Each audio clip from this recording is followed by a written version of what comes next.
Hello, everyone, and welcome to our latest episode of Better Humans at Work. I am thrilled to be joined today by Angela Howard. Thank you for being on the show today, Angela. Thank you. It's so great to see you. Thanks for having me. Of course. Angela is a globally recognized equity centered organizational culture and change strategist who speaks, writes, and advocates for the transformative power of work in driving social impact. As founder of Call for Culture, a strategic advisory firm and community of practice, Angela helps organizations align, mobilize, and transform into humane, people centered workplaces that create meaningful and lasting change. A former executive leader and head of people and culture, Angela has firsthand experience navigating organizations through complex culture transformations. Excuse me. She has witnessed how the workplace often lags behind societal and generational shifts, and how unsustainable approaches to change can negatively impact both people and profit. Leveraging her expertise, Angela has guided organizations worldwide to build sustainable, adaptive, and responsive workplace cultures. Angela shares a same background as myself. She holds her master's in industrial organizational psychology and lives in the Chicagoland area, where her and her team lead Call for Culture's annual Culture Impact Lab conference. And shout out, Mattingly Solutions is a sponsor this year, which is really Yeah. exciting. We don't get to sponsor very many conferences, but I really feel strongly about what you're doing and kind of like the unconference approach. So we should definitely dig into that. The event brings together cultural change makers to address challenges at the intersection of social impact and the workplace, fostering a vision for a more equitable, inclusive, and just future of work. Thank you for all the work you do. That's wonderful. Can we dig into the conference really quick and just give a shout out for Yes. that and like why people should come, what they should expect? Oh my gosh. Yeah. Thank you. The Culture Impact Lab is, I would say, a fresh alternative to many of the workplace conferences we see in the market. I created it and my team created it last year, was our first inaugural event, and we wanted to honestly build a new economy around conferences to make Mm. them more equitable. I don't know if some of you are listening, if you're familiar with all the things that happen behind the scenes when it comes to conferences, but the design itself is a bit inequitable. It kind of mirrors what the rest of society is has normalized, not paying speakers, not thinking about the community in which we're gathering, things like that. We really have a keen focus on.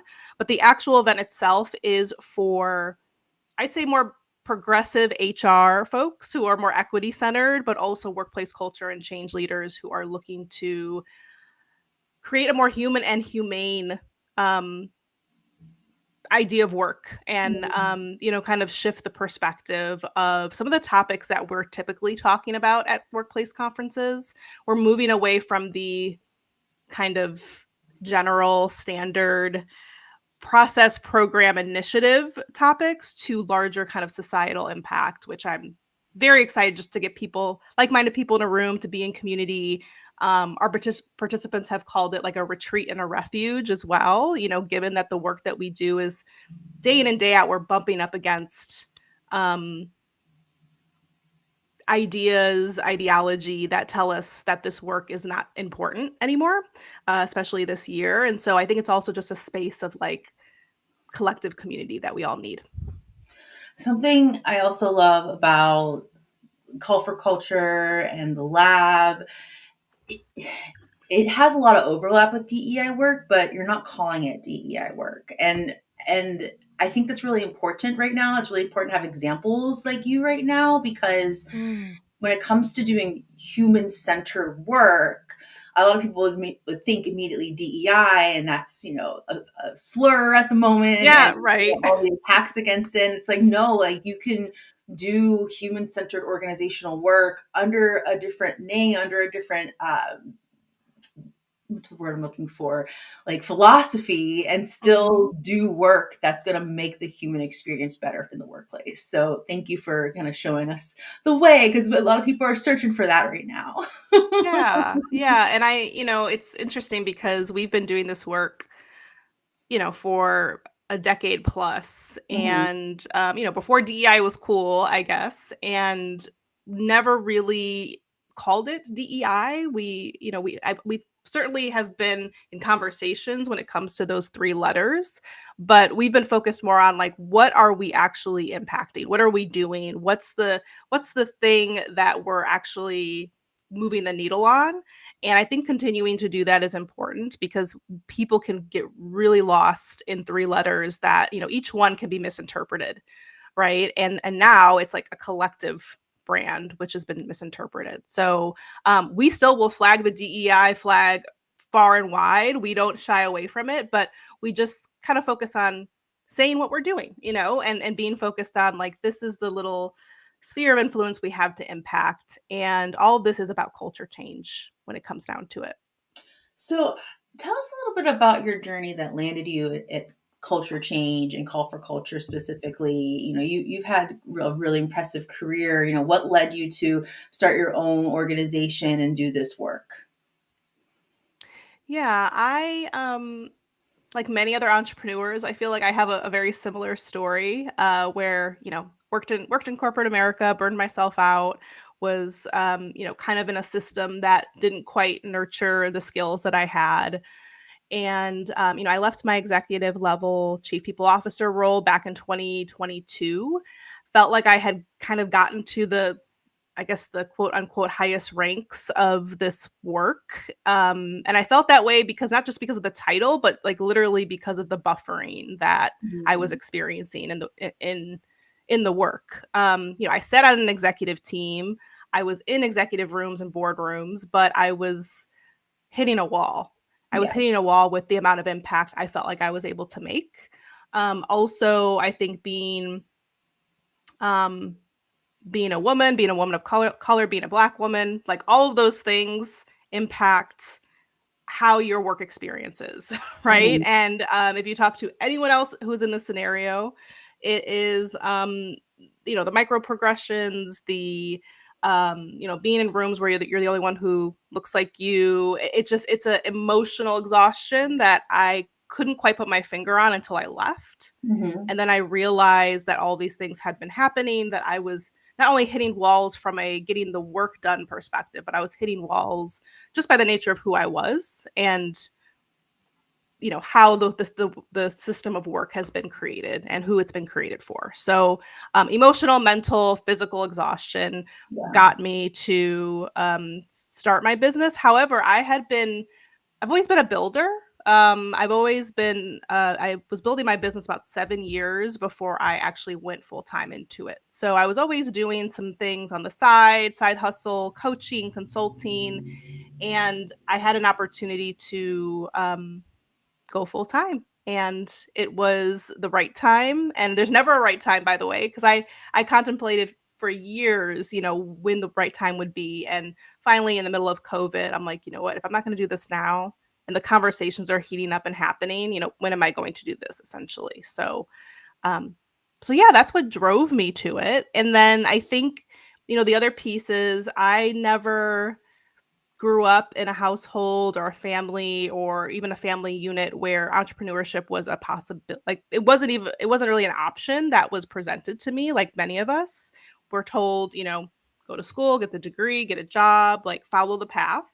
And so it was kind of fun just figuring it out. It was fun just meeting people and realizing this whole new path was carved for me, and I had to figure it out along the way, but I realized it was an option that wasn't obvious to me before.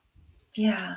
And as you were figuring out and, finding the way, like, how did you land on call for culture? How did you land on like that Mm. particular service area? Well, my work in industry was all around culture transformation. If you look at my resume, you see many different roles, many different titles, employee experience, people and culture, um, all of the things, right? All the buzzwords that really point to how do we get this organization from point A to point B, and doing that just not from a initiatives, programs perspective, but like a behavior change mentality. Mm. That's our jam, right? Behavior change, and behavior at work. So when I started my business, I ended up, and the reason why Call for Culture came to be was because I started my business and I really just like created a role for myself, if that makes sense.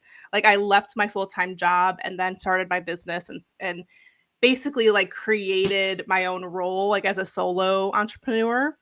And that was okay. That works for a lot of people. Um, and it could be really lucrative and successful and just fine. But I realized that the work that I was doing, the conversations I was having when I was speaking on stages, when I was talking to people, like what I wanted to do was so much bigger.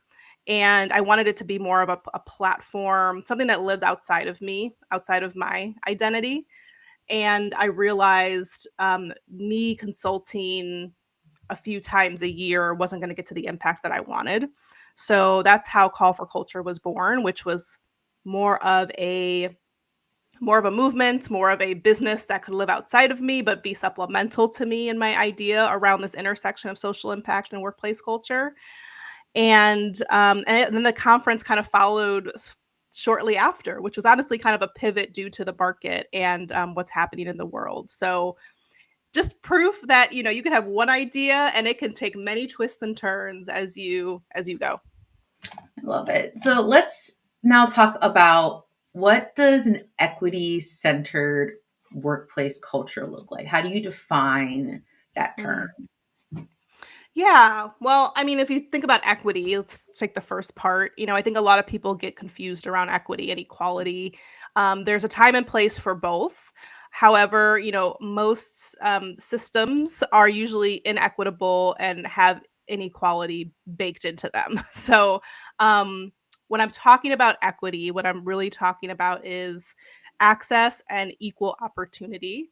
So, how are you building and designing um, the elements of your workplace culture, but also the standard basics to create equal outcomes for people. The one thing that's not being recognized right now and is being kind of pushed aside in the conversations around DEI is that people actually come to environments with different levels of privilege, right? Mhm. So if I'm coming into a workplace or an education system, and my parents 3 generations down didn't have generational wealth, that is going to impact my ability and my access and my opportunity to go to Harvard, let's say, right? We're focused very much on like this meritocracy, which is a complete myth, by the way. We keep continuing to talk about, well, the best person should get the job. And absolutely, but what is best or what is considered standard or good is oftentimes riddled with these ideas that are um, not built for people who at some point had disadvantage in this country. So when we talk about equity centered workplaces or any system or environment that you're curating and trying to develop culture around, you have to recognize that those inequities are present and that not everyone is coming to the environment with the same amount of privilege. And so I think leadership needs to recognize that they need to create programs and systems and decision making mechanisms that take that into account. So, for example, one of the things we do, and I use the conference as like a model for business because that's kind of what we're trying to do is walk the walk, talk the talk, that type of thing. For example, the conference circuit, and you probably know this, Dr. V, because we're both in it, typically doesn't pay speakers. They create, this beautiful, I would call it more of a marketing machine where people attend and they're sponsors and it's amazing. But then they ask people to work for free, for free labor, right? And that's normalized in our society generally, that speakers come to speak at a conference for free and they are doing that in exchange for exposure. um, I would consider that inequitable because people coming to conferences to speak, some people, it depends on like their level of I would say exposure in other areas. Like some speakers are constantly going to the same conferences but they have a full-time job or they're getting paid 6 figures elsewhere. And others are just like, I've never gotten paid. I've been giving free labor this entire time. And it's just perpetually continuing the cycle of not pouring into those folks who, actually need to be compensated for their time and labor. Um, Same thing within organizations. You talk about pay, you talk about who gets access to leadership development opportunities. How are you creating the space for opportunity to happen, and dismantling or rethinking some of the things you've normalized within that system for a very long time? And that might, and some people interpret that as, oh, this person's getting a part of the pie and I'm not. That's not how it works. At the Culture Impact Lab, for example, we have tuition grants where people who can't financially attend the conference, our sponsors like Mattingly Solutions offer, we actually put that money towards those tuition grants so that that opportunity is provided to people who can't financially attend. So it's about creating intentional actions that create equal opportunity. That was a very long-winded response to that piece at the very end. No, and I think it's so great that you gave that example, because exactly what you said, people think, well, if it's equity centered, that means people are going to lose out. And you're not choosing which speakers to pay or not at your conference. You're paying all of your speakers. So everyone benefits from an equity Yes. centered workplace. Mm-hmm. Everyone benefits from an equity centered system. Mm-hmm. Whenever you do equity centered work, what are some examples, like how do you got at this a little bit with like pay equity or Yeah. access to like leadership development opportunities? Mm-hmm. What are some systems that you help organizations change so they can become more Mm-hmm. equity centered? Yeah, I think, at the center of our work is really around the value system. So we work with organizations to help them understand at a behavioral level, in a way, kind of what that meritocracy is. Like, I'm putting that in big quotation marks because, I would love for us to change the perspective of meritocracy. Like, for example, I would consider your ability to exemplify the core values, that should be a part of your meritocracy, right? Like, if you're talking about who has merit to be in a role or be promoted or get the job, your value system should be a part of that conversation. We're not talking Mhm. about that. It's strictly like, oh, do you come from a highly prestigious school? Or, it's very different than values driven outcomes. So we focus on the values. That's kind of the nucleus to the work, which is, what is the value system that drives your behaviors and your decision making? So in that value system, there should be some equity centered elements of that, right? Like, how do we treat people? We have a diverse workforce. So, how are we thinking about equity when it comes to selection? And how are we thinking about equity when it comes to development opportunities? Even things like work style, for example. Equity centered could be something like, all of your leaders, when someone onboards, you should really be creating the clarity for them to know, kind of how to navigate the system that was created before them. Right. I see onboarding happen where people are just thrown in, and that can become inequitable because depending on your background, let's say in corporate or the job, or your ability to have like that social equity or capital, um, you may move, or different opportunity may be created for you based on that. So we have to create the reinforcers to make sure that those things are achieved at different points in the employee life cycle. Also, I mentioned work style. I kind of deviated from that, but work style meaning, how do you best work? What is the communication system that you would like to use? People who are neurodivergent, for example, need different types of setup. If people work better at night or are more introverted, or all these things, we need to be able to know the people who are entering our workforce and be able to adjust our tools and our programs and our processes to ensure they're successful. And for some people that might feel exhausting, like, oh, I have to put extra intention in. Like, why can't everybody just be like me? Like, I work this way, so of course everyone else works this way. So it's an extra level of intentionality from a leadership and an organizational perspective to actually get to know people and understand exactly what they need to be successful. So that's really what we mean by equity centered. And if you don't build those relationships or understand what your workforce needs, then you can't really create the conditions for them to be um, thriving in your workplace. So I'm hearing an equity centered organizational culture is one in which the leaders get to know the people's preferences, their working styles, who they are. It's one that's incredibly values based, values driven. Is there a third way? I love ending with three pointers or three kind of insights for that we can share out with the audience. Is there a third way, that a way people should be looking at their own organizations and start asking those questions? Are we Hmm. equity centered, and what could we be doing better? Yeah, I think the third one could be education around the fact that bias can truly impact our ability to be equitable. Yeah. So I mentioned earlier, we lean towards this bias of, oh, well, this is how I would do it. So of course, everybody would do it this way. And that's the trap of equality, right? Where it's like, I'm just going to treat everybody exactly the same because I want to avoid any kind of social pushback or conflicts. And that's our kind of default because it's easy. And also, we usually use our own vantage point for that level of equality, like the peanut butter spread.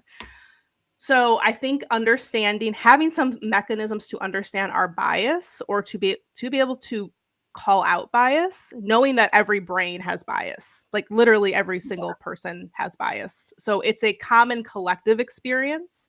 And the workplace should be a place where we identify and we can remove barriers of bias that could be harmful to people. Just love the work you do and how you speak about it. I'm so excited to be in your orbit, and I cannot Oh. wait until the conference, the unconference, the lab, Yeah. and it's in May. What is it? Yes. What are the It is dates? May 14th and 15th in Chicago. May 14th and 15th, Chicago. I'll be sure to drop your information for the conference in the comments. So check that out if you're watching the video. What's the best way for people to get in touch with you if they wanted to work with you, Angela? Yeah, well, you can visit our website, callforculture.com, and feel free to reach out to me on LinkedIn. I'm under Angela R. Howard. Would love to hear from you. And if you'd love to join the conference, unconference, or register or be a part of it, you could just click the conference link on callforculture.com, and it will take you right there. Thank you so much for joining us today, and thank you for all you do to help us be better humans at work.